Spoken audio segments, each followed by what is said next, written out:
Hello everyone, my name is Annie Holden. I'm a student with Diamond Approach Australia.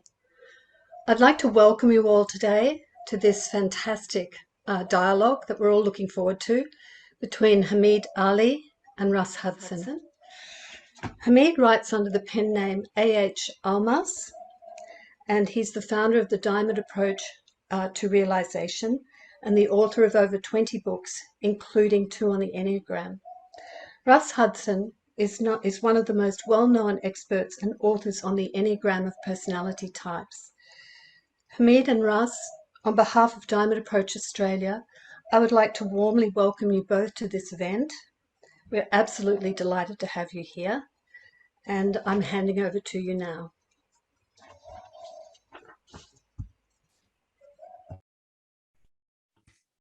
So Russ is muted? Good now. Okay. Thank you. So what are we going to do with it, Russ? Have some fun, I hope, Hamid. Okay, you start. All right. Well, welcome, everyone. So good to be with you today. And thank you to Diamond Heart Australia for hosting this event. Maybe it's a good idea if we just take a moment to collect our attention before we begin to chat.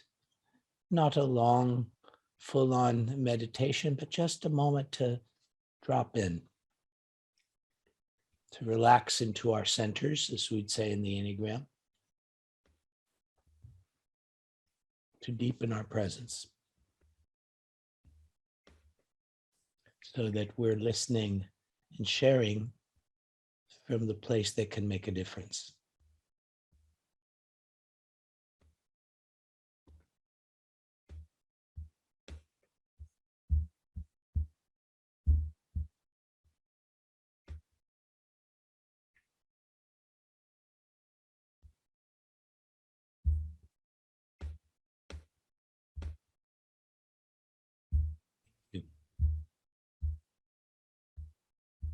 So, yeah, Hamid, where do we begin? There's so many interesting threads we could pursue.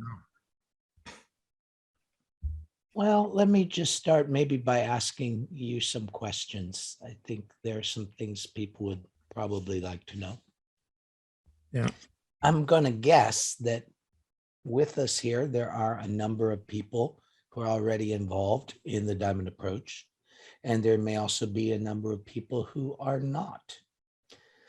So just the first question I would ask you is, how do you see the Enneagram as a part of the Diamond Approach? What role, or does it have a certain function within your view of this teaching? Well, Diamond Approach uses, first of all, psychology as part of its view and methodology. And because most of our psychologies in the West don't have a spiritual dimension.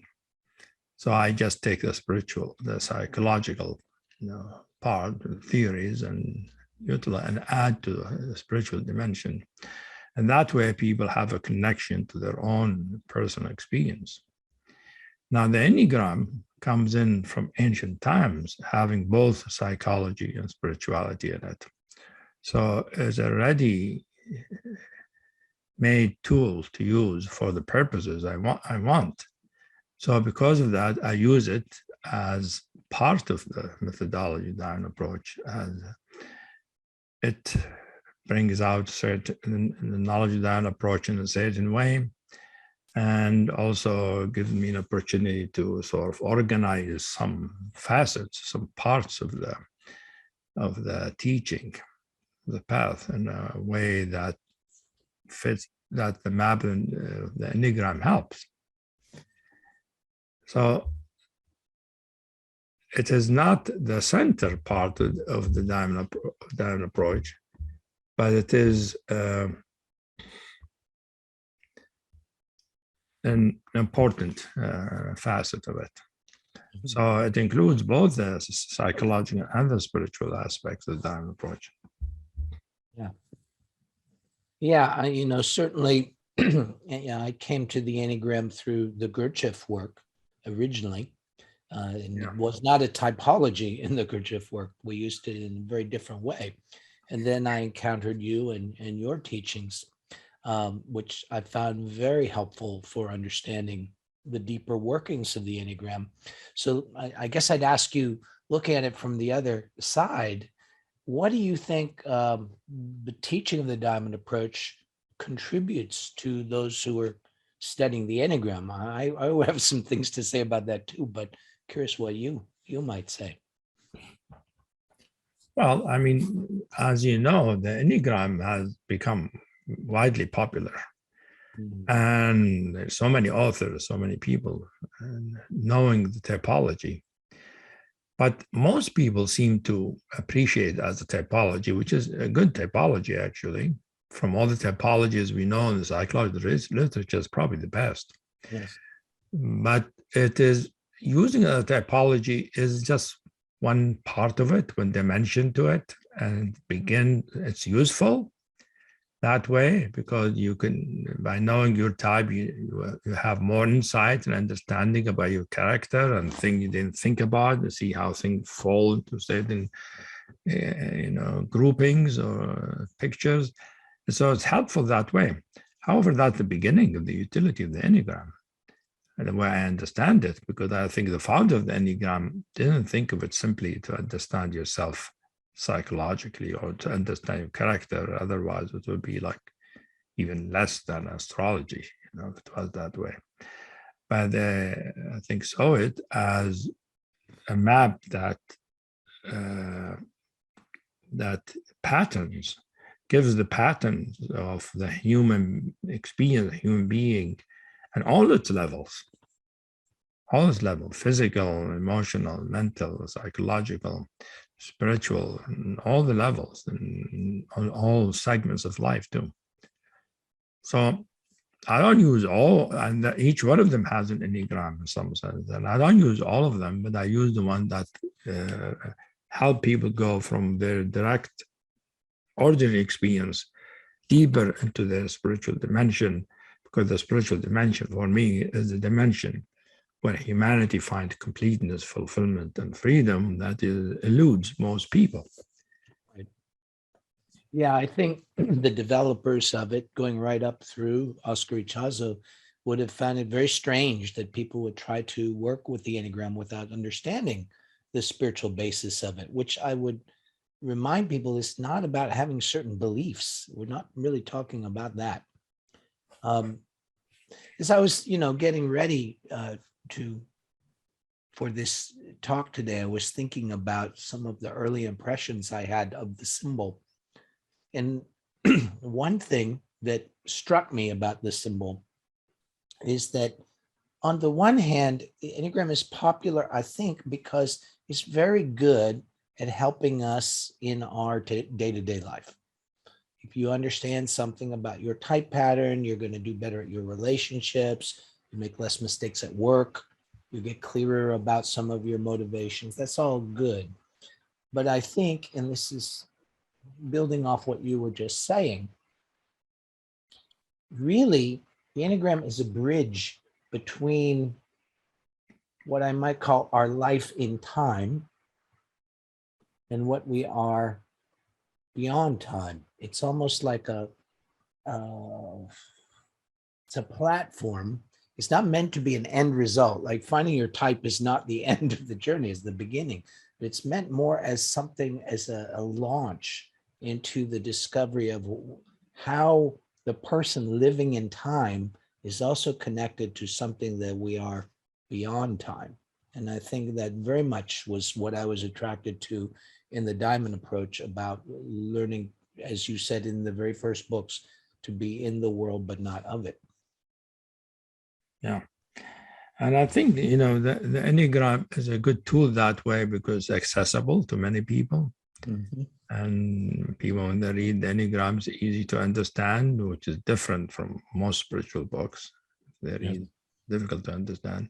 So if you understand the typology and the psychology of it, that's a good thing. That's a good beginning of really understanding oneself. That might then if some activates interest in one's subjectivity, in inwardness, and one might want to go to the deeper enneagrams that gives out more, like the virtues and the holy ideas or the contemplations or things like that.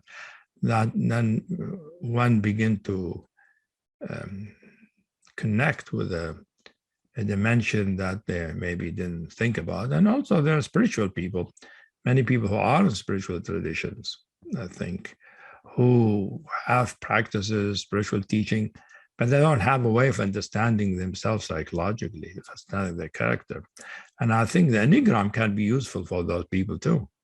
Yes. And learning about the Enneagram of types and passion and virtues and all that can give them a great deal of understanding, especially if they recognize that it has a spiritual dimension, they're more open to it. But it gives them a way of understanding the psychological character, their mental character, and how it is constellated in a way that most spiritual traditions don't really have that kind. Different teaching have different things about different ways of looking at the ego or the ego self. But this gives it not just ego self. Like many teachers say, well, the fact that you believe in you're a separate self is the issue. That is true, but this gives it like 9 ways of being that way. And each one is particular and specific, and you can address it by yourself and you can relate to it in a way. Instead of just, I'm a separate individual. For most people, that doesn't mean anything. But to say I am this kind of character, and then to realize it is believe in the character of the type is looking at the human being as a separate individual, and then that can expand it to the spiritual realm. Yes. As to build on what you're saying, I think when I was first learning it, I was going back to various spiritual groups I was involved with at the time and listening to people running into the same problem over and over again in their meditation, in their work, and what they were trying to do. And I started to notice, the barrier has something to do with their Enneagram type. And in fact, the typology did not start as 9 kinds of people. It started as the vexations of practice. Yeah. It came from people studying what interfered with their capacity to stay in contemplation, to stay in practice. So that seemed very important to me. And I think that it rightly held, it becomes a great antidote for spiritual bypass, for people really seeing that while we might have certain moments of realization, and they can be real, there's the process of actualizing our realization, of integrating our understanding is a more gradual process. And I've always felt the Enneagram was more important for that. That the realization happens, but how you then learn to live from that is another matter. And again, that's something I feel you've done so much work about in the Diamond Approach. Yeah. So I was wondering about how the way Gurdjieff worked with the Enneagram, and he didn't really talk about the types. He talked about chief features, and he didn't exactly teach them, work with them, with his people, with his students that way. So he understood the character of his students in a way that helped him deal with them in an effective way, in the sense of helping them get over their hurdles to see themselves more deeply. And it's interesting that Gurdjieff was the first person, I think, in the West who really talked about the Enneagram as a teaching. And the fact that his teaching, a lot of it, he says, attributes to the Sermon, who's supposed to be the founder of the Enneagram. So he credits them with that, but he credits them with many of his parts of his teaching, not just the Enneagram. Yes. Like the concept of 3 centers, the concept of work group, of being in the world, of being, what he called what they call, what's the expression about a group in the world, but In the fourth way, or do you mean the fourth way, what you call the fourth way? Yeah, that is a big thing, I think, to bring in the fourth way, because many of the Eastern teaching were not fourth way. They're part one of the first three ways, which are not appropriate to living in a modern, or especially in a city, in a human society, and so the Sarmun was supposed to be a secret society. They live in the world themselves, actually, although as a group they don't announce themselves, but they're all members of the society, contributing members of society, I assume. And although they have their monasteries and all that, they have their own, but I think they lived in society, and the fact that they migrated from one place to another shows that they go to where opportunity is and where need is, Yes, and perhaps for reasons that would not be obvious in terms of their location on the planet. There are a lot of esoteric reasons why they might choose to be somewhere. Yeah. I remember, as you know, we were talking about it earlier, I went to Uzbekistan a few years ago. I went with our mutual friend Cynthia Bourgeot, and I was there to visit the tombs and the mosques of the Khwajagan, who were the so-called masters of wisdom, the originators of the northern lineages of Sufism. And those are the ones that tend to lead toward the Enneagram and the kind of teachings we've been interested in. And I was going because I was wondering where the Khwajagan, the Sarmun. But I came to the conclusion that some of those guys, some of those people were actually in contact with them. But as you said, I think the real brotherhood, sisterhood of the Sarmun was a little more elusive than that, a little more low key, probably. Yeah, I think in the Master of Wisdom book, by Bennett. Bennett, yeah, he connected the Khajagan with the Sarmun in some way.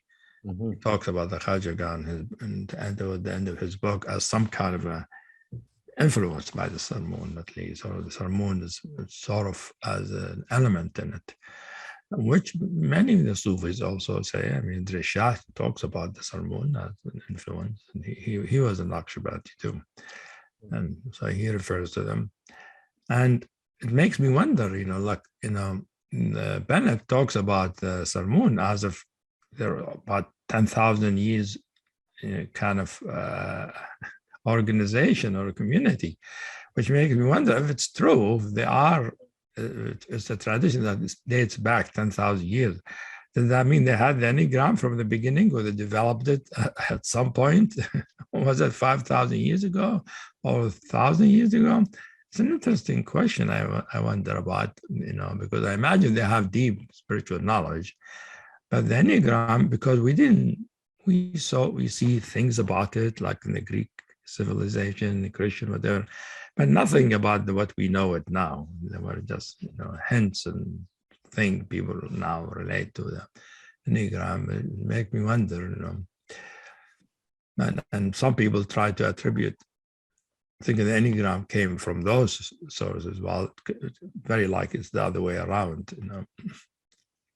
Yes. Yeah. And well, the other aspect of that is that Gurdjieff tells us that the fourth way goes away, goes in underground, and then it reappears in society in some new flowering, but always appropriate to the time and place, and with some to bring a needed ingredient for that period of history, which strikes me as true, whether or not there's actually a continuous lineage of people passing this on, or whether we're more talking about a transmission of a certain stream of wisdom and knowledge. I still think that way that Gurdjieff talked about it, it seems true to me. Yeah.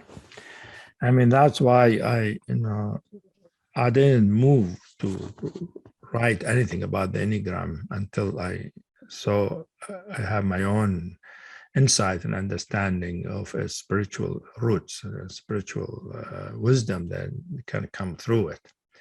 Like in my book, Facet of Unity, and the recent one, The Keys to the Enneagram, because in both books, I'm really connecting the typology with, with the spiritual dimension, in different ways. And I'm not saying that other people who don't write about spirituality is not useful. Many books are useful for different things, because many people are not interested in spiritual work, interested in their relationship, or interested in therapy, and Enneagram can be useful that way. But for people who are interested in deepening in the spiritual sense, the books I wrote, I thought will contribute, especially if somebody knows the Enneagram. Those books can contribute that way. And for those who are into the spiritual work but don't know themselves psychologically much, those books can help that way, in both ways. Yeah. I think that, as you were saying, a lot of people read and they hear a description, read a description of themselves. It kind of fits them. Oh, that's cool. And then you might show your friend or your partner, look, this is how I am. And that's all very interesting. But I think both of us have been, we call this session, the transformational power of the Enneagram.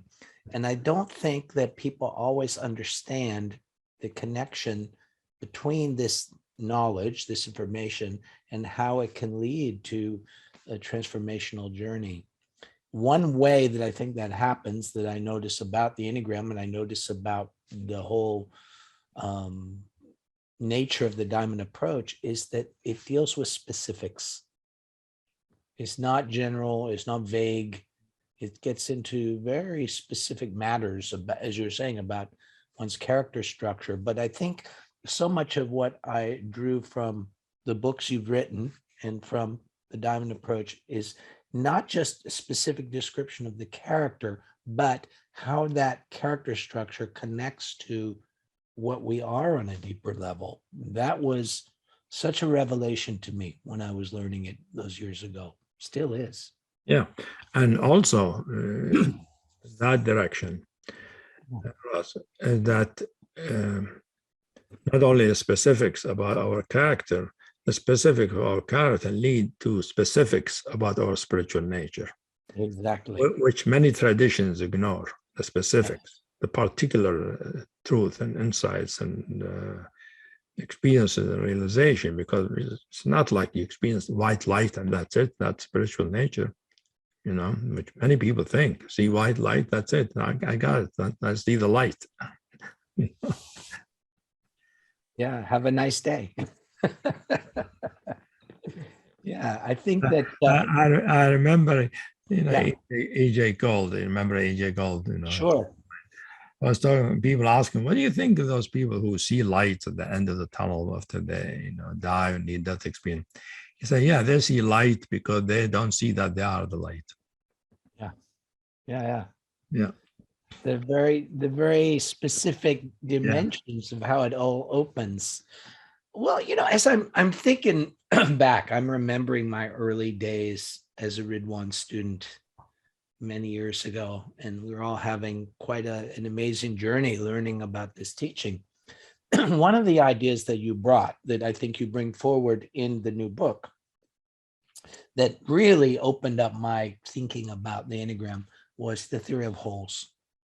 Yeah. And how the type structure, the character structure, in a sense, grows up as a reaction to the perceived loss of our spiritual nature. That was like, wow, that right there is that is gold right there.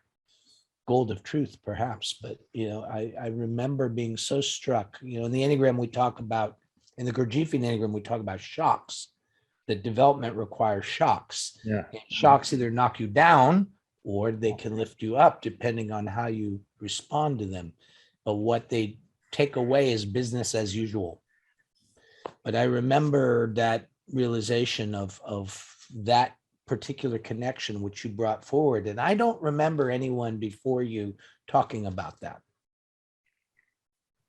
Yeah, I don't know people talk about it, but different traditions have something sort of approximate to it. I was thinking about the specific, the particulars of the fixation of the type, and the way Gurdjieff talked about shocks. He brought in shocks, and because one of the main shocks, of course, is what he called the terror of the moment, right? To wake up that you are really limited, you're confined, you're dead, you're asleep, whatever you call it, unconscious. And that is a shock that people who learn about typology need. You need that shock first, the terror, that the type. If you take it only as what you are, you need that shock first. You need to see if that's what you are. That's really terrifying. That means you're really gonna just suffer if that's all you are. Just the psychological characteristic of that, you're in trouble. I mean, that's what spiritual teaching called being an ego-bound self, And yes. Then, of course, that's the first conscious shock. I take it to be the first awakening. People talk about awakening. I think most people need to awaken that way. Yeah. And Enneagram is a very good tool for this awakening. In the right context. Yeah, because in the right context, give you about your character and all of that. And then you could realize at some point the idea of fixation, how fixation means fixed. And you realize if you're fixed, that means you are rigid, you're not free. And that can really, bring up the insight of how one is limited, how bring up that first conscious shock. And the second conscious shock, is of course the true awakening to one's spiritual nature, to recognize that, that is what I am. Yes. Instead of just that's independent of character, then, it's an independent character, what is our true nature or spiritual nature. But then each character, each type has certain particular qualities of this nature that they can express more easily than others. Yes. Which is a very useful thing, which I bring out in this new book. Yes, that there are gifts coming out of the essential nature. Ichazo mentioned that, when he was developing the sequence of the points, what were the qualities of the different points on the Enneagram, that he was also thinking about Kabbalah and the spheres of the Kabbalah and the idea of these qualities of consciousness that are lying behind the fixated pattern. I remember, when I started looking at this from the perspective that I was learning in the Diamond Approach, I started to understand that the passion of each type was not very well understood in a lot of the places I was hearing about it. People talked about it like it was a bad habit, but it's not. Even the word passio means to suffer. Mm-hmm. And I saw the passions at their root as the core of suffering created by the disconnect from our true nature, from our essential nature. And so, of course, part of the shock of seeing our predicament is the beginning of the journey back through that. And I understood that to be connected with what Gurdjieff called remorse, being willing to be with the suffering that we're in. How could we wake up if we don't see that? Yeah. So I think we need to see then, that the Enneagram first bring in the typology, which is an understanding of one's character, kind of bring in things like the passions, which is the emotional suffering of that type, the virtues, which is the freedom from that passion, Right. which for many people, virtues are rare. Those Yes. virtues, people You talk don't about, see them often. yeah, they're rare, really. Humility and true courage, truthfulness. People can do it once in a while, but to be part of one character is a big thing. But the Enneagram tells you, yeah, it's possible if you're really free, if your meditation, of your fixation, of the fixated part, you have that particular virtue easily available at your quality, not your spiritual quality as it express yourself in the world. But I see the virtue that way has to do with the expression of our spiritual nature. It is not what is our spiritual nature. Our spiritual nature is more an interior thing. But I think for many people to first learn that there is more than their character, and to learn that what is more is something not terrible, but wonderful. Because for many people, there is more that is terrible, Many people have hidden You could within. have that view. Yeah, well, they have many things in them, like hatred or self-hatred or suffering or trauma and all that. And these are hidden things. And these are, people need to learn about them. But there are other deeper hidden, not that way, not through repression, hidden because they're not open to them, which are the spiritual nature, its dimension, qualities, and that brings in a whole universe of experience. The universe makes life a completely different things. And I always think when I experience things myself, discover things, I always think, I wish, more people can experience this. Wouldn't it be wonderful for these people to have that? It would be great if more of humanity experience these things. Not just they'll suffer less, they will harm each other less, but they will have a level of enjoyment and excitement about life that's so different than the pursuit of power and wealth. Even the pursuit of happiness, not a pursuit of happiness, it's the enjoyment of happiness. Yeah, it goes back to what you're saying. One way I really think of what is powerful about the Enneagram and powerful in the Diamond approach is that it's not making our egoic nature and our spiritual nature like exactly two separate things. They're different aspects of a certain continuum of reality and consciousness. And instead of trying to get away or eliminate our ego or our personality, it's more about bringing the capacities of our true nature to bear on our egoic pattern. That's a very different thing than getting a vacation in other dimensions. That's to me the transformational energy, and even implicit in the symbol of the Enneagram. Yeah, which brings up the other important point about the teaching of the Enneagram, including its spiritual teaching, is that it brings in back the idea of living in the world, but not of it.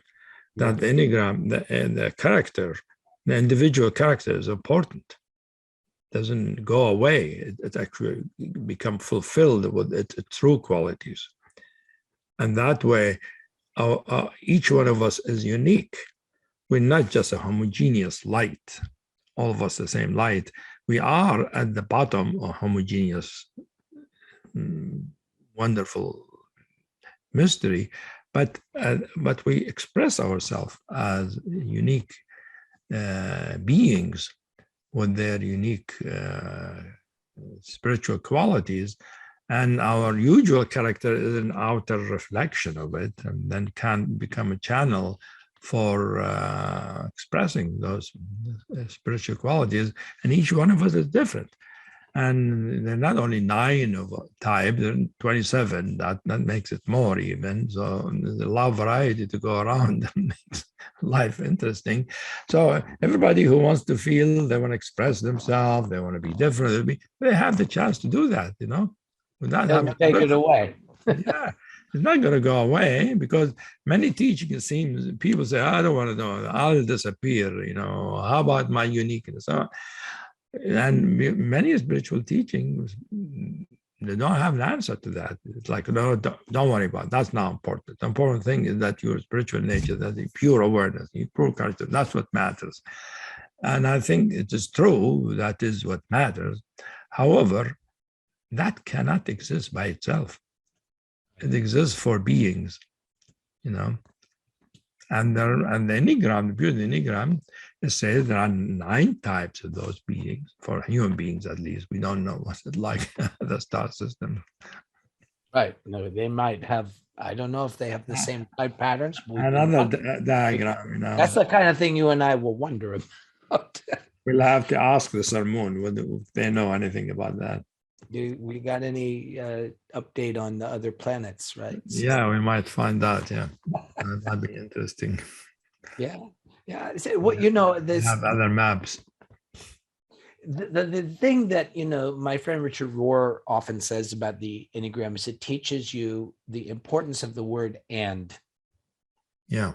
Because we are light, we are spiritual nature. There's a way that we will come to unitive experiences, and we are articulated beings, and we are both, and you can't exactly reduce that.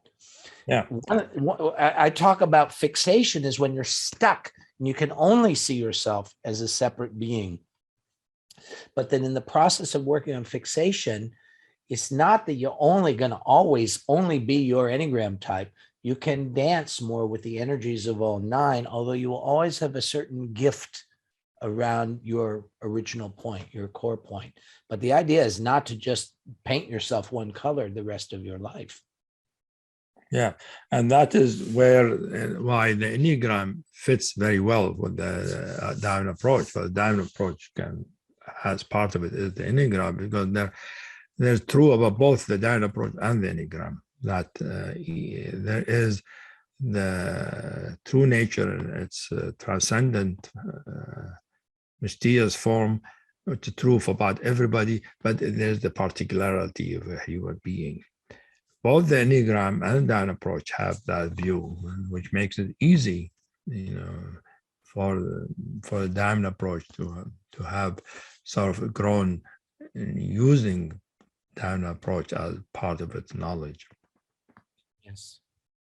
Yeah, people will sometimes ask me, okay, that's all very well, but how does this contribute to society? How does it contribute to the world, etc.? But I think that too is kind of built into the fourth way, certainly, but into the Enneagram too. I think of the 9, the 3, and the 6 as 3 realizations. The 9 is the realization that I am essence, I am spirit, I am presence, what have you, I am being. The 3 is, oh yeah, that being is a being. That being is a very particular expression. It's here to do certain things in the world, and that counts. And then the 6 is, and we are being. The society, the world, we're trying to evolve into some kind of expression of that's more undistorted, maybe the word. But I always, I'm just, more than ever, I'm hearing people always saying, how does this help the world? I think there's a lot of answers to that question, but I think... Yeah, spiritual work is supposed to help the world. Yeah. And it does, but, in some subtle ways that are not known, but also it doesn't help it to avoid disasters and wars and all of that, as we know. But I'm thinking, that the Enneagram can probably help the world in a macro sense, because the Enneagram can apply to anything in society and experience. So I can imagine some people doing sociological studies using the Enneagram. I don't know if anybody tried to do that, because it can be applied, I think, to society as a whole, and to have some sociological understanding about societies and cultures using the map of the Enneagram, not with or without bringing in the spiritual dimension. Yes, there are a lot of implications on how we live, how we look at things. Also, even just the laws behind it are kind of teaching us to think outside of the box, as people like to say in corporate circles these days. You know, if you're really working with law of 3, law of 7, those they're not exactly, in my experience, like law gravity, whereas the law, but Yeah. they're more understanding the operation of human consciousness and how we can open that up. Yeah. There are laws for a human consciousness, right? Not for nature. So I'm having an idea. Yeah. I don't know if it's a good idea. It just comes to me. You know, things come to me, you know. It's just like probably people want to hear us say something about the 9 points. Yeah. Do you feel like doing that? Like what kind of thing? I don't know what we could say. Something about maybe the gift of each of the points. We could say something like that. Yeah, I think it's important for each type to know what is their gift, which I call the natural endowment. Yeah. Natural endowment means as we come into this world, there is one particular spiritual quality, a spiritual dimension that is naturally we are endowed with. We do get disconnected with it as we develop an ego, but as we are opened up, that's one of the things that opens up first and can help us connect with the rest of our spiritual nature. So for number 1, for instance, I talk about the aspect of intelligence, pure intelligence, which is a quality of pure brilliance, brilliance that is a presence, not the brilliance of mind or brilliance of something, but the brilliance as an isness. Brilliant light, but as a compact, dense, like fluid brilliance. And that appears as intelligence, as perfection, as rightness, as how to know what is right, and has to do with the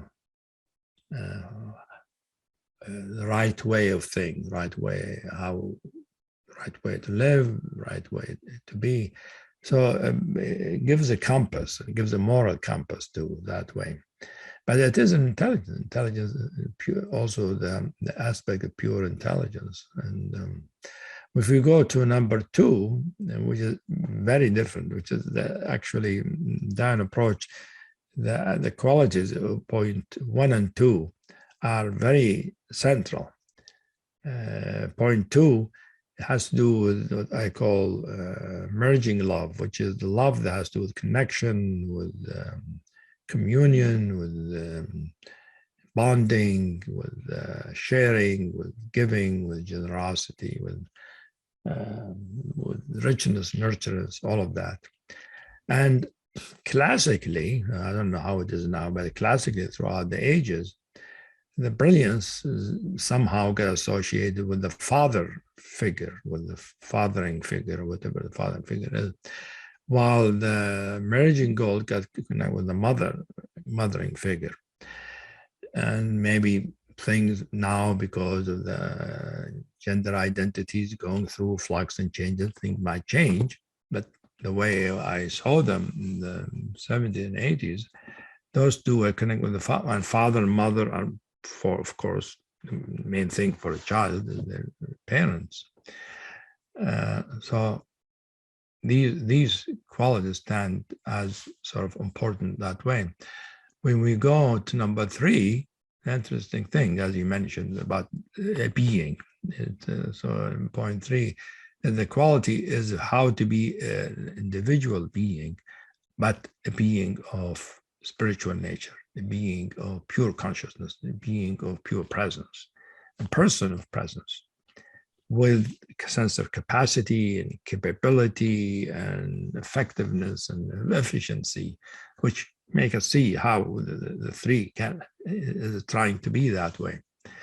4, we go on to something else, which is interesting, which has to do with identity, because the self has a sense of being an individual, but with a nice sense of self-knowing, identity, what I am, who am I.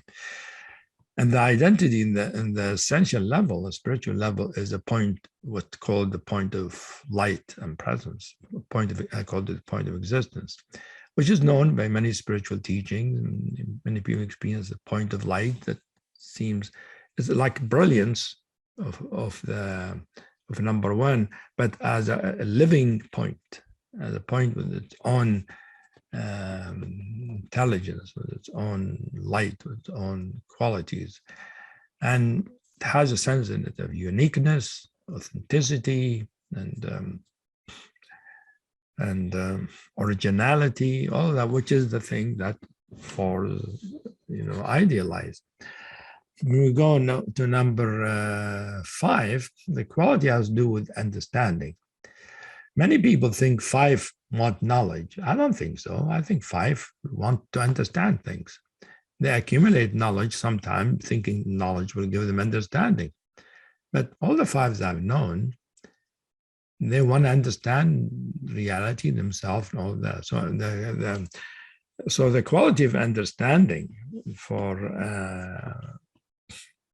has to do with what I call diamond guidance, which is a certain form that true nature manifests, which has to do with clarity and precision and discernment, and that functions to help us, guide us in our understanding of ourselves, so we know we're going in the right direction and further illuminating what is happening. And because that is an important thing, I think, for people to know about the 5s. Because I remember in the beginning, when it's the 5 is the idealized knowledge. And true, the idealized knowledge, the collective knowledge. But the more free the 5 is from their fixation, the more that what they want, they don't want to collect just to know as much as possible. They want to understand things. What's the point of having? Even scientists, why do they collect all this information? So they can understand what they're studying, and they could solve the problem or develop something. Understanding is more important than just knowledge. Point 6 brings up the quality that is 6 usually tend to lack, which is a sense of confidence, self-confidence, sense of grounding, sense of what I call inner will, which is different from what the ego will. The ego will be, I have my own choice, I have my own volition, I have my own decision. Here, will is not that. It's how more the confidence to be able to do what I want to do. The capacity, the endurance, the steadfastness to do it. Because to do something, to accomplish something, to fulfill a task, you not only feel that you supported to do it, but you need to feel you can continue doing it regardless of difficulties. And so the true will, essential will, has to do with capacity, make us feel we can stay steadfast, we won't be dissuaded. Number 7 goes on because 7 is usually known as the one who's always looking to enjoy life, go from one thing that is exciting and fun to another thing, from one kind of cuisine to another, like Bourdon from CNN was, from one kind of book to another, from kind of spiritual experience to another, which means it's about pleasure, but the quality of pleasure that I make it be quality for 7 is the form of true nature that has the different quality, that shows there are many kinds of pleasure, of true pleasure, where your own being is pure bliss and pleasure.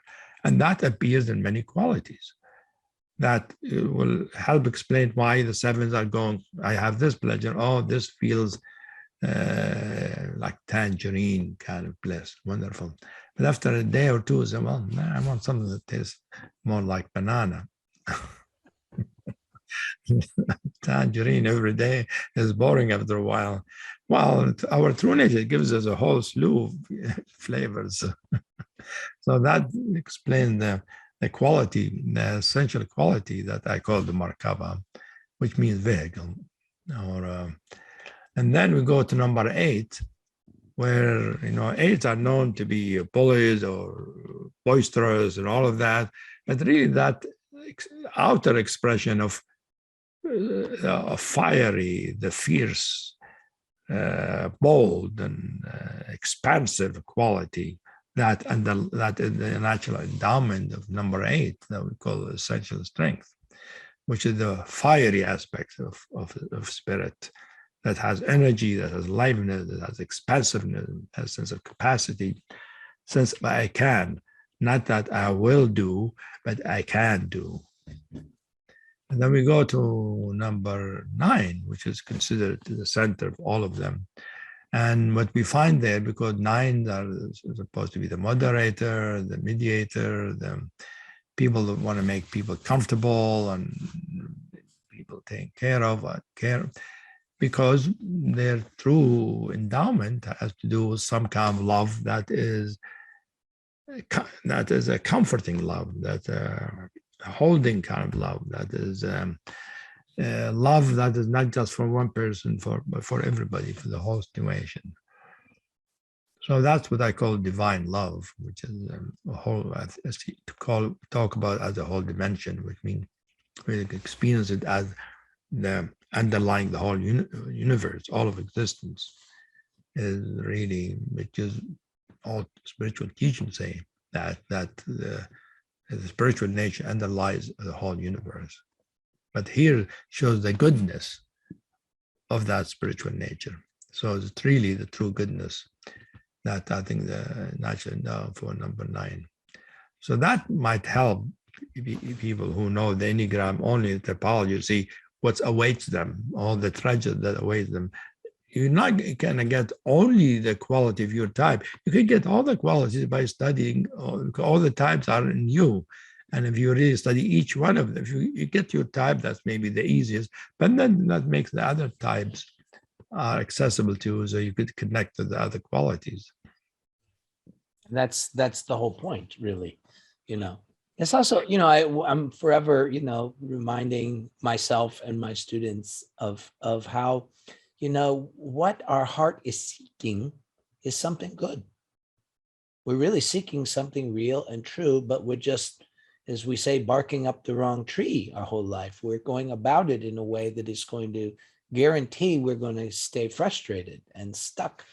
So it's, in a sense, what the Enneagram is bringing us is a little kind of a course correction and getting clearer about what it is we really want. And, most, maybe all human souls, I don't know, most of them, I work sometimes in prisons, and even the men and women I work with in prisons, when we get right down to it, they're looking for the same thing too. We're looking for these gifts are where we find what makes the human heart satisfied, happy, right? This is what we're seeking. But I think it's a different thing to look at our life and our character structure with some mercy, with some compassion, to say, you know what, I'm trying to do something good, but this way is not going to work. It's really different than just telling the person, that your ego is bad news. It's a very different orientation. Yeah, I mean, that's usually the perspective of spiritual teaching, that people do want what is good. They just going about it in the wrong way. Yeah. They just don't know exactly what they're looking for or where to look. So they keep hitting their head against the wall. So of course it hurts after a while. Get a big bump. Yeah. Yeah. It's so that I think that's part of why it's an effective introduction to spiritual work for a lot of people, because it's not trying to present some pre-established view of the ultimate nature of God or reality or even souls, but it's pointing people to look in a new way at their own experience and in what they're seeking. It's a marvelous way. That's why I found, I can talk with religious sisters, I can talk with business executives or engineers, and it's such a human thing that it invites people to just pause and look at this deeper dimension of their experience, to pause and ask, what do I really seek? Yeah. That's one of the magic things about it.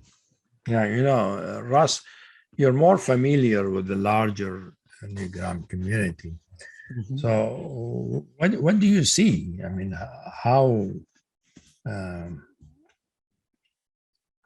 much is the spiritual interest there in the spiritual community? Is it increasing, or is it in a limited way, or is it a large part of it? I don't really know. Yeah, well, as is often the case with human beings, there's some complexity to the answer to that question. Yeah. I would say, Hamid, that more than ever, there are a lot of people taking it seriously. There are people who've studied it a long time, and the deeper meaning has begun to sink in. There have been important conversations between the different teachers and different schools that has helped to bring it to another level. So there is a growing community of people who do understand it on a deeper level, and people who want to find groups and places to do real inner work. At the same time, it's growing at an exponential rate through the internet, through YouTube, through all these other places. And some of it is, it's fun, it's entertaining. Like what are the here are the 9 types at a bar, here are the 9 types trying to get a date. There's something to all that, but I just hope that I gave up the job of being the police of the Enneagram. I don't want that job. Doesn't work. It doesn't work anyway. Charles tried it, remember? Oh, he tried so hard. Yeah. But really, what I have learned is the people for whom that spark is there will find their way. And as long as there's some of us doing the deeper work and doing the real understanding the Enneagram on a deeper level, we can invite them in when they're ready. So not everybody has to be in that boat, but as long as some of us are, I think it's okay. Yeah, I mean, that's one reason why I published this last book. I think there are all these hundreds of thousands, millions, maybe people who know the Enneagram. Yeah. If they hear of this book, it's a book about the Enneagram. Well, if they're really interested in reading about the Enneagram, they might not know what they're getting into. But if they read it because it's another book about the Enneagram, they will encounter something maybe they weren't expecting, but they might turn them on. They might find something in it that's useful, which I think would be great if the book will fulfill its purpose there. Yeah, I think, and it's exactly as I was saying too, some people looking around, they're going to say, oh, what's that? And some of them will feel that calling. It will touch their heart. They will respond. Maybe others not. Most of us, when we start our spiritual journey, the first thing I read was not the Upanishads. It did not start with the commentaries of Ibn Arabi. I was a child reading Del horoscope. Here's Capricorn for 1968, was not so, but we have to start somewhere. And so I think the Enneagram is better than a lot of things for leading people in. And again, books like to the Enneagram become a kind of welcome mat, a red carpet for those who want to go deeper. Yeah. And I think without taking the attitude, we're not saying that people who are not interested to use the Enneagram that way, they're bad or wrong. Right. It can be useful in many ways. They're going to be nicer to their kids or their partner. That's a good thing. Yeah. Right. Or they're better at their business. Right. Or their job as a therapist or sociologist. Yes. Well, Hamid, I am getting the signal that it's time for us to have the Q&C. Question? Okay, good. Let's. So, I'm gonna go bathroom for a minute, but I'll be back. You can start fielding them. okay, I will field it and we'll wait for you to come back. Okay. So let's, Thanks, Russ. So anybody who would like to ask a question, remember that you'll be recorded and that the recording will be publicly available. If you'd like to raise your hand, I will call on you, and one of the wonderful tech people in the background will take care of lowering the hand and unmuting you. So if anybody would like to ask a question, please go ahead. Joshua, would you like to ask your question? hi, Joshua.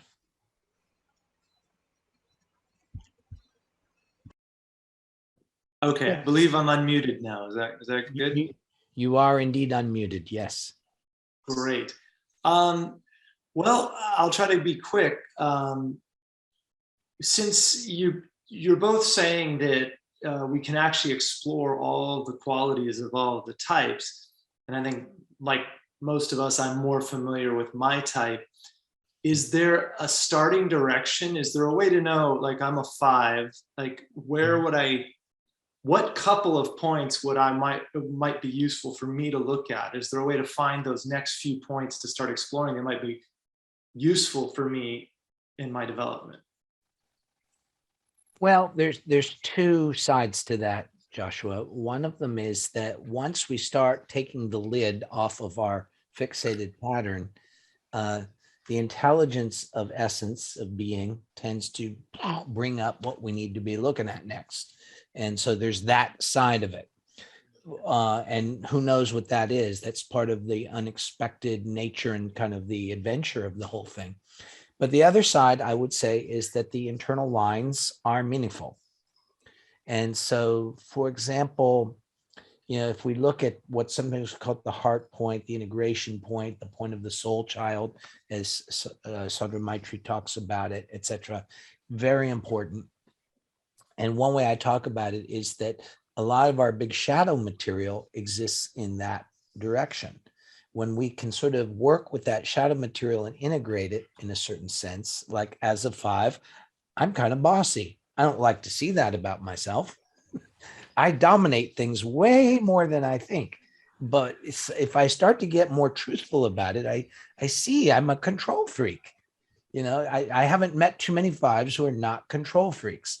And as I start to integrate that shadow, what I need as 5 is that fiery life energy of the 8, which empowers my knowledge and clarity, gives me a voice, puts me out into the world instead of watching from the side.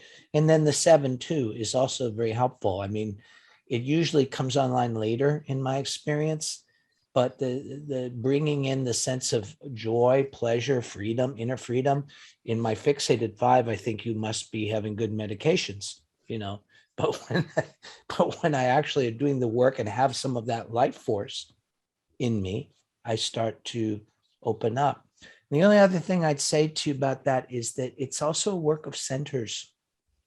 If we're only looking at it at the level of working with character issues, it can take a long time.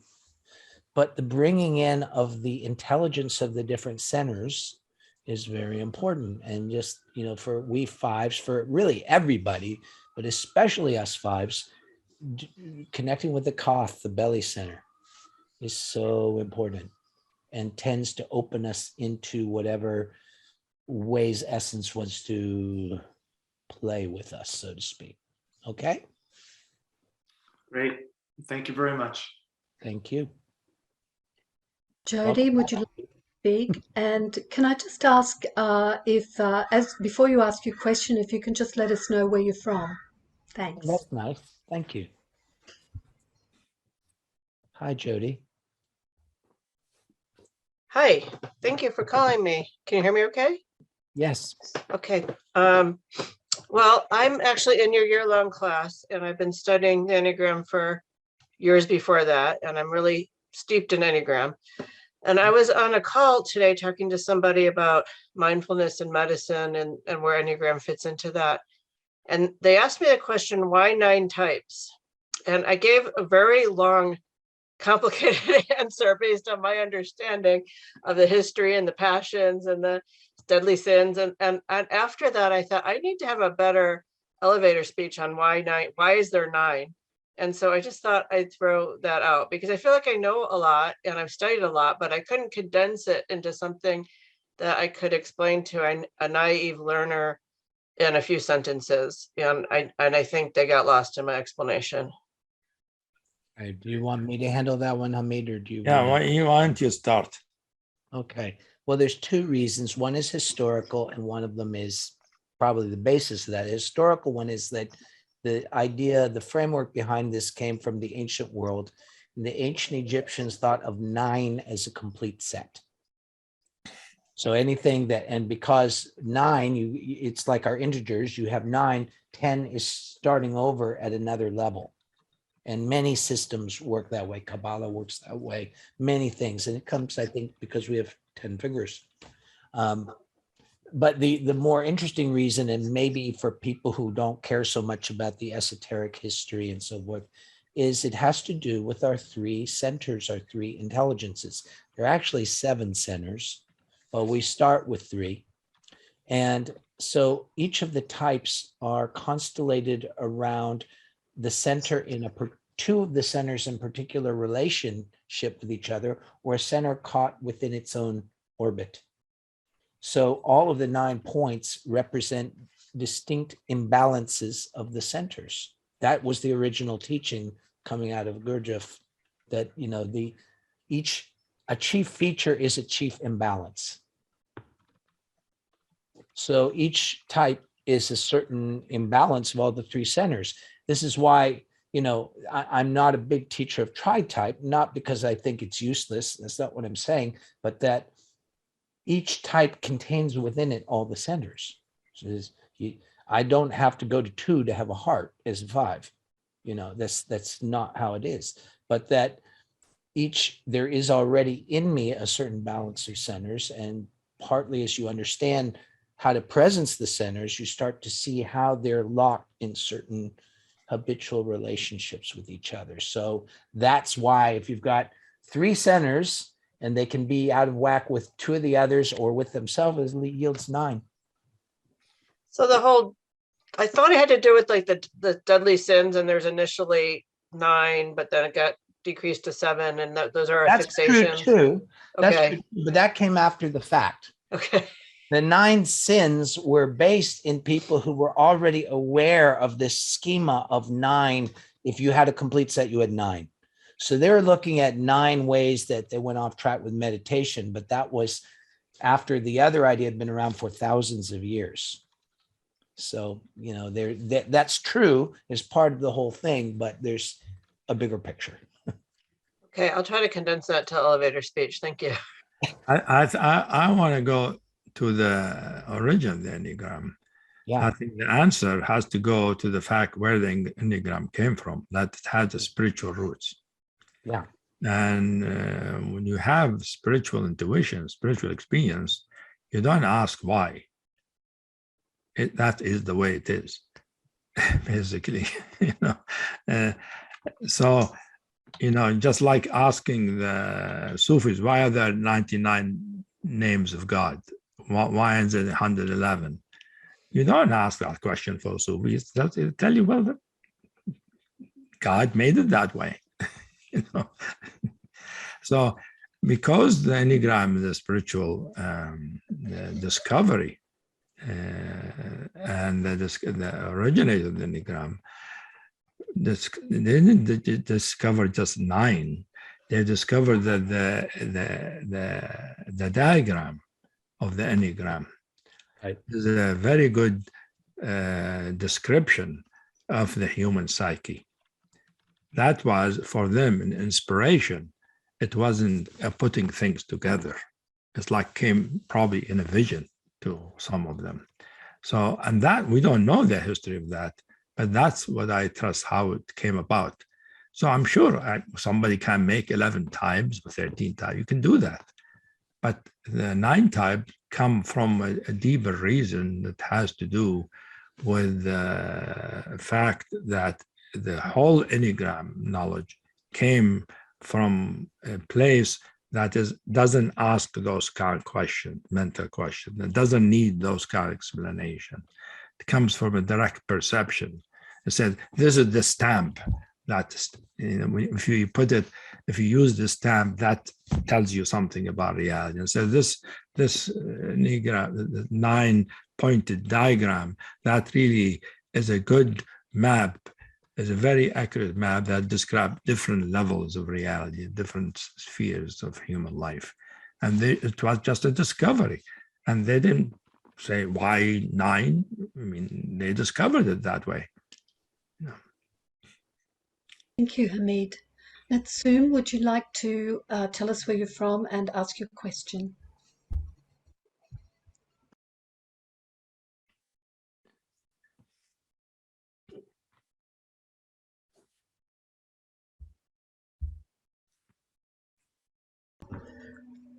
You're still muted. We'll unmute you.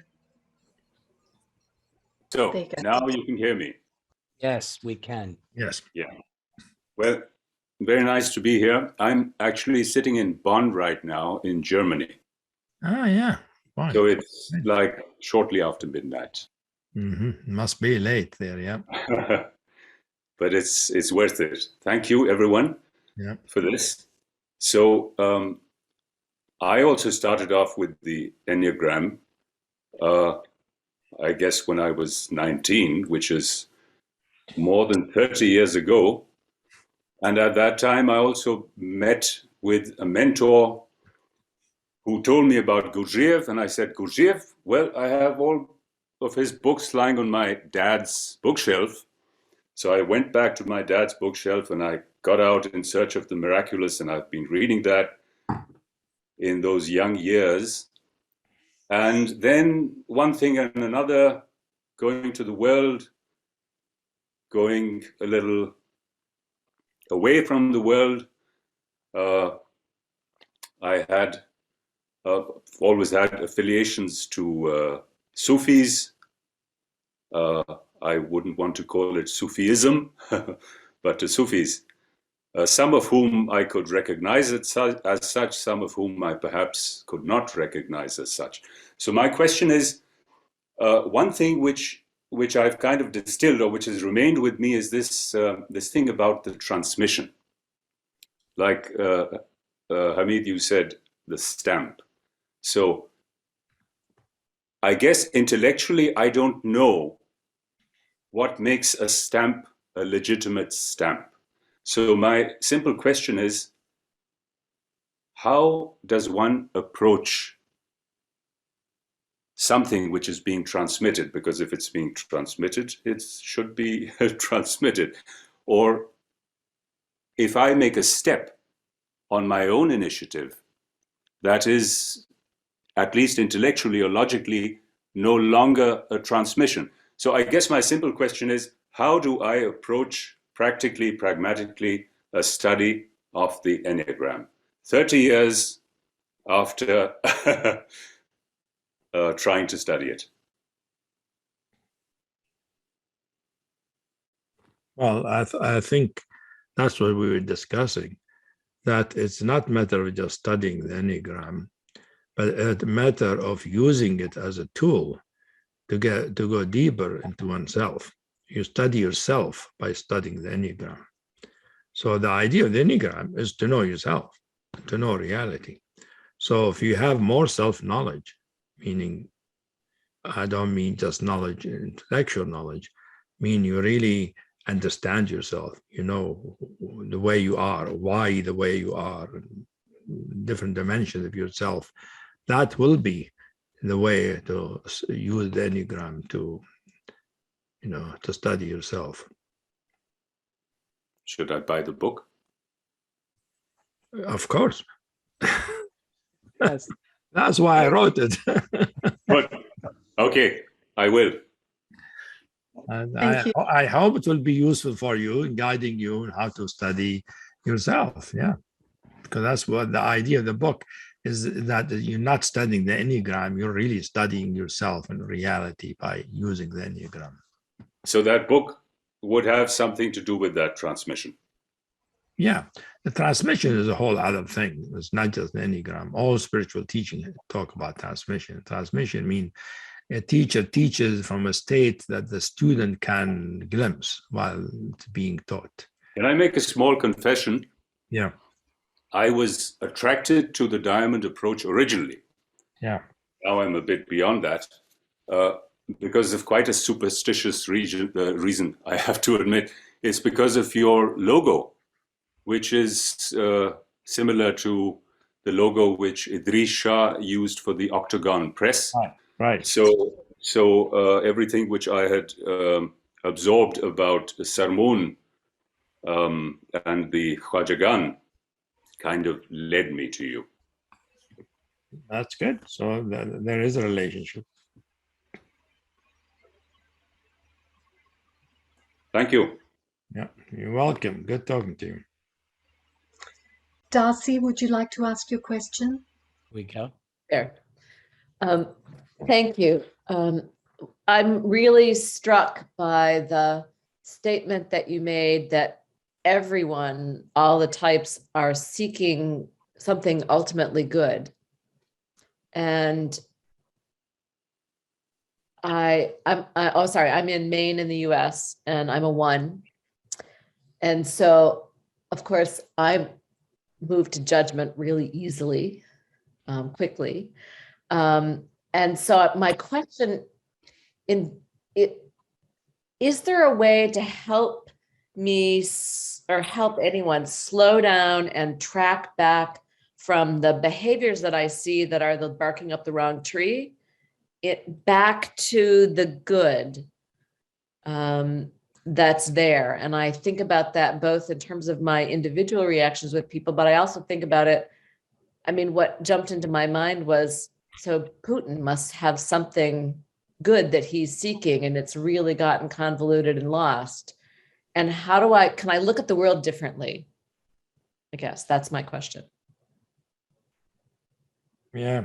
I mean, to judge means you must know what is right, what is wrong. You could know the rightness of things. So you can ask yourself, what makes me think I know what is right, what is wrong? What makes me think I know? Why am I convinced I know the rightness of things?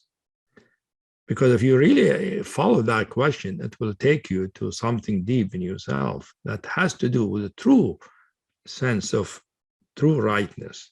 Rightness has nothing to do with judgment. So judgment is an outer expression of knowing what is right. So an inquiry along that path. Yeah, that's what I suggest. Okay. I mean, Russ might have more ideas about it. The only thing I would add is just as you study this and learn, especially within yourself, what these gifts are that Hamid was talking about, and there are others as well, you start to perceive in people that that's what they're actually after, even when they're being kind of a stinker. And so then we can sometimes be of help by being a kind of reminder to that person, especially if it's someone we're in connection with, of what they're really after, by being them, in a sense. I think that's how do I keep looking into other, like, without knowing their type, because I'm not good at guessing others' types usually. But yeah, to see beneath the surface behaviors and into what's the goodness that they're seeking, and can I meet them there? Part of the answer to that is that when you're abiding more in the place that Hamid was pointing to a few moments ago, you don't have to calculate all that stuff. That intelligence that he's speaking of is very spontaneous, and you don't have to think, I'm with a 2, so I need to do this. Right. It's not really like that. It's more like, as you're more relaxed and letting the qualities of your being flow, what needs to manifest there with that person just kind of appears. It's coming from a bigger intelligence than what we're used to turning to. So my own inquiry will bring me to, I'll see people differently. Yeah. Yeah, that's right. Thank you. Welcome. you. Saleh, would you like to let us know where you're from and ask your question?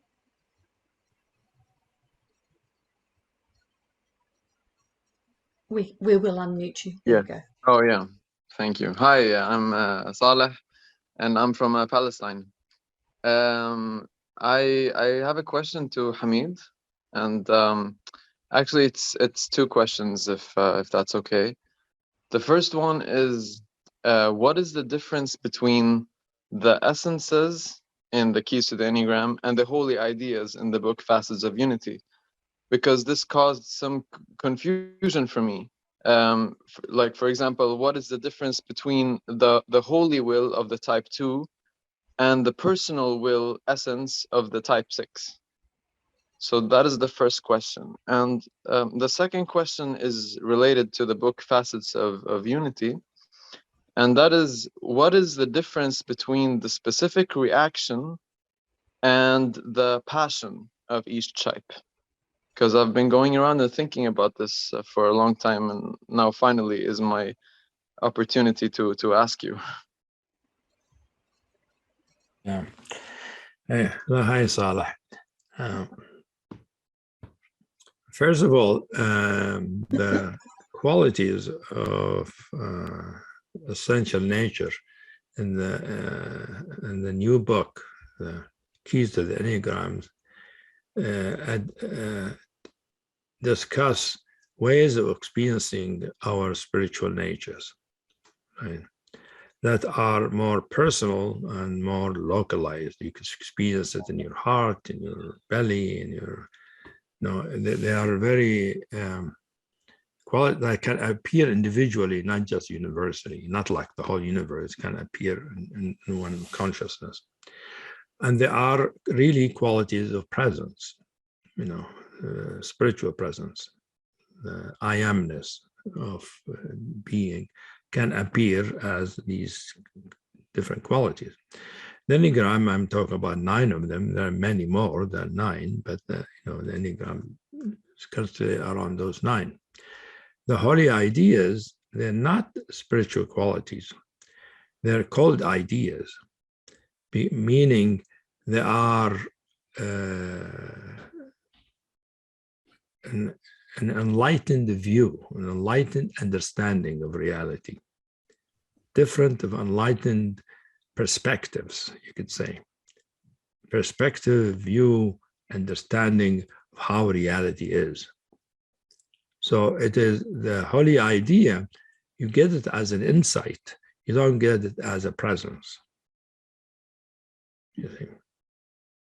So all the holy ideas as an insight that become distilled into some kind of a full understanding of one way reality can be. We can experience all of reality. So the holy idea is about all of reality, not just about me. While the qualities in the Enneatypes about qualities we experience in ourselves, like the natural endowment, like the will of 6, for instance, is something you feel like an inner solidity, like almost like silver-like density or liquid in the belly. While the idea of holy freedom is, for point 2, means understanding what freedom is in the spiritual sphere, which means it's not a matter of choice. It's not a matter of I decide, it's not a matter of volition. I'm free of volition and free of choice. Everything spontaneously happens as it is. So it's not a particular, you can experience freedom, but freedom can be in many ways. But and the holy idea gives us an understanding what freedom is. Well, I call it holy, meaning free from ego. Basically, that's the idea of holy. All right. And then the second question was, in the book Facets of Unity, what is the what is the difference between the specific reaction and the passion? What is the relation and what is the difference between them? Good question. I don't really know. I have not explored that. There might be a connection. I have not seen them connected, but I don't say there isn't a connection. Okay. And I wonder if it's okay if I ask one little last thing. It's in the book Facets of Unity. The personal essence was correlated with the type 5, and in Keys to the Enneagram, the personal essence was correlated to type 3. Why? How come?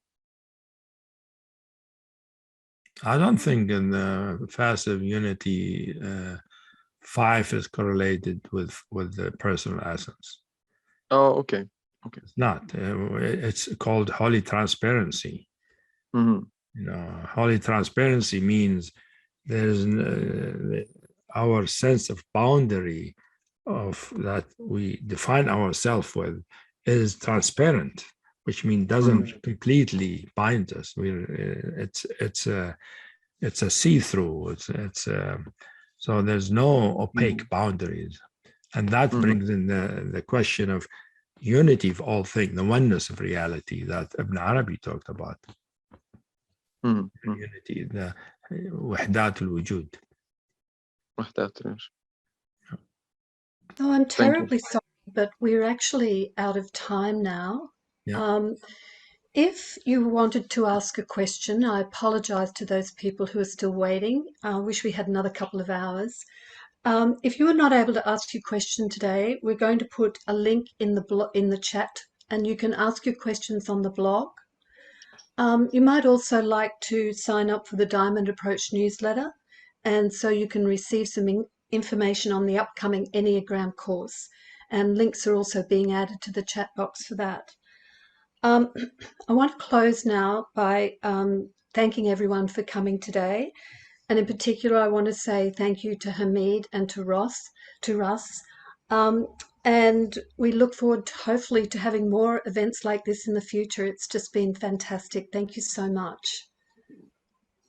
Yeah, thank you for inviting us. Good being with you, Russ, and good being with everybody. It's wonderful to be with you, Hamid, and thank you, everyone, for coming by. I wish you and the world well. And I also believe there's, would you like to give some more information about the Enneagram course? I think the Enneagram course is going to happen in the fall, and Russ is one of the teachers, and the other is Sandra Maitri. Both of them are Enneagram teachers and authors. And they will be teaching from the perspective of the keys to the Enneagram. It's a way of bringing that book alive. I think they're going to bring it alive as through teaching and exercises and inquiries and practices, and with their wide knowledge about them. Thank you. And also, so this has been organized by Diamond Approach Australia. We have a new Diamond Approach group has recently started. If anybody here is living in Australia and interested in learning more about that group, just go to our website, diamondapproach.com. diamondapproachaustralia.com. Right. All right. Thanks, everybody. It's been great. Goodbye, everybody. Yeah. Bye for now.